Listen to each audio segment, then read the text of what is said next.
2014 में जो योजना भारत को विश्व गुरु बनाने के लिए निकली थी, 2025 आते आते मजदूर को ही गुलाम बना देती है। यूनियन पर नकेल, मजदूर की हड़ताल को अपराध बना दिया गया। एमएसएमई को सिर्फ वादे मिले, फंड नहीं मिलता है। सरकारी खरीद के टेंडर अब सिर्फ बड़े कॉरपोरेट उठा रहे हैं, चाहे कोयला खदान हो, चाहे एयरपोर्ट हो, चाहे पोर्ट। मेक इन इंडिया का झंडा आज उन्हीं मजदूरों ने उठाया था जिनके खून से वो फैक्ट्रियां बनी थी। लेकिन ये 4 कोड है क्या जिनके लिए पूरे भारत से 25 करोड़ वर्कर, कामगार एक साथ जमीन पर उतर आए?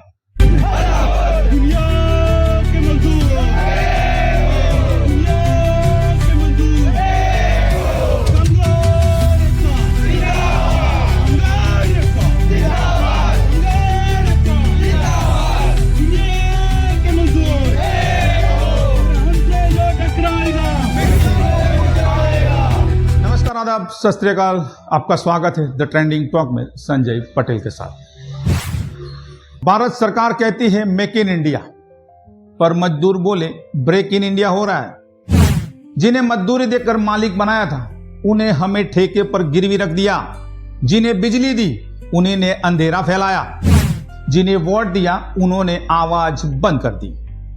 जिस देश का बजट कॉरपोरेट लिखे और मजदूर बस माफीनामे में हो, उस देश में भारत बंद नहीं, भारत जागता है सड़कों पर। यह कोई छुट्टी नहीं है, यह क्रांति है।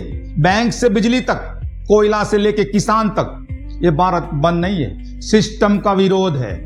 और यह विरोध तब तक चालू रहेगा जब तक वर्कर की मांगे नहीं स्वीकार किया जाएगी। कानून वो जो मजदूर को ताकत दे, पर यहां तो कानून ही उसका गला घोंट रहा है। जिन्हें सरकार ने सुधार कहा, मजदूर ने उसे श्राप कहा।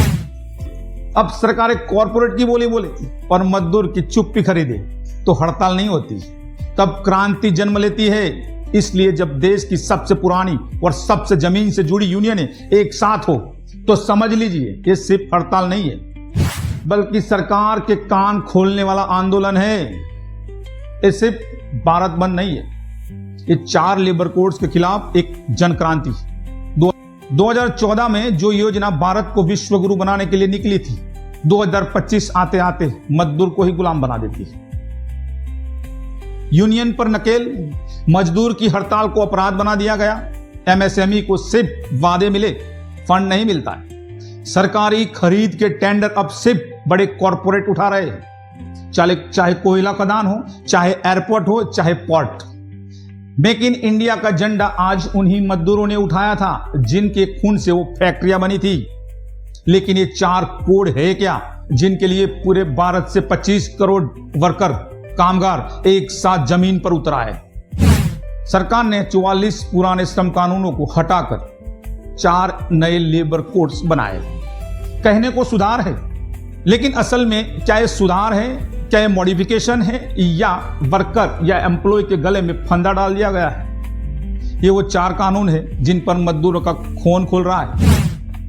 हम आपको बताने की कोशिश करेंगे, वीडियो को लास्ट तक देखना मित्रों। पहला कानून है कोड ऑन वेजेस 2019। सरकार कहती है अब सभी को न्यूनतम वेतन मिलेगा।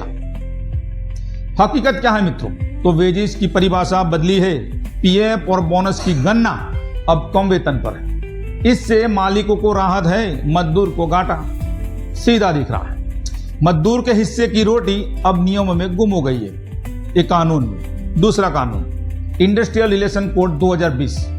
सरकार कहती है इंडस्ट्री में स्थिरता आएगी ये कानून से। हकीकत उल्टा है। अब 300 से कम कर्मचारी वाली फैक्ट्री बिना सरकार की अनुमति से कर्मचारियों को निकाल सकती है। यानी जब मालिक चाहे तब वर्कर को निकाल सकती है, जिसकी परमिशन सरकार से लेने की जरूरत नहीं है, जो पहले कानून में लेनी पड़ती थी। हड़ताल के लिए 14 दिन पहले नोटिस, यानी यूनियन की ताकत खत्म की गई है। मजदूर बोले अब तो मालिक हंसेगा और हमको नौकरी से निकालेगा। यानी मजदूर को इनसिक्योरिटी है जॉब के लिए इन 4 कानूनों में। दूसरे कानून में occupation safety health and working conditional code 2020, ये तीसरा कोड है। सरकार कहती है इस कोड में मजदूरों की सुरक्षा सुनिश्चित की गई है। हकीकत अब काम के घंटे 8 से बढ़ाकर 12 तक किए जा सकते हैं, पॉसिबिलिटी है। महिला नाइट शिफ्ट में काम कर सकती है, लेकिन उनकी सुरक्षा का कोई स्पष्ट इंतजाम नहीं है। कॉन्ट्रैक्ट वर्कर की सिक्योरिटी पूरी तरह मालिक की मर्जी पर है। तो मित्रों, सुरक्षा अब स्लोगन है, हकीकत में कामगार जमीन पर बेहोश है। चौथा कानून, सोशल सिक्योरिटी कोड 2020।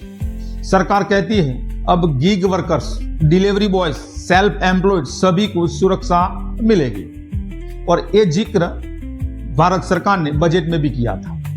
हकीकत क्या है? न पीएफ की गारंटी है, न स्वास्थ्य की गारंटी है। जिम्मेदारी प्राइवेट कंपनियों पर डाल दी गई है, जो लाभ के नाम पर खिलवाड़ करती है। सामाजिक सुरक्षा का नाम लेकर गिग वर्कर को सिर्फ फाइलों में गिना गया है। जमीनी फायदा आज भी शून्य है। लेकिन मित्रों, मजदूरों और ट्रेड यूनियंस को गुस्सा क्यों आता है? क्योंकि सरकार ने 10 साल में अब तक कोई प्रेस कॉन्फ्रेंस ट्रेड यूनियन के साथ नहीं की। 70 सूत्रीय मांगे दरकिनार की गई है। गवर्नमेंट सेक्टर को बेचने की होड़ लगी है और कॉन्ट्रैक्ट प्रथा को बढ़ावा दिया गया है। और अब 4 लेबर कोड जो मजदूर की रीढ़ तोड़ने के लिए बनाए गए। ये कानून नहीं है, ये मालिकों के लिए वरदान और मजदूरों के लिए श्राप है। अगर आप भी मानते हैं कि ये लेबर कोड मजदूर विरोधी है, तो इस वीडियो को शेयर कीजिए और कमेंट करिए, मैं मजदूर के साथ हूं। क्योंकि जो खड़ा है मजदूर के साथ, वो खड़ा है भारत के भविष्य के साथ। तो मित्रों, वीडियो को लाइक कीजिए, शेयर कीजिए, और अब तक चैनल को सब्सक्राइब नहीं किया तो चैनल को सब्सक्राइब कीजिए। मिलते हैं अगले वीडियो में, तब तक के लिए जय हिंद, जय भारत।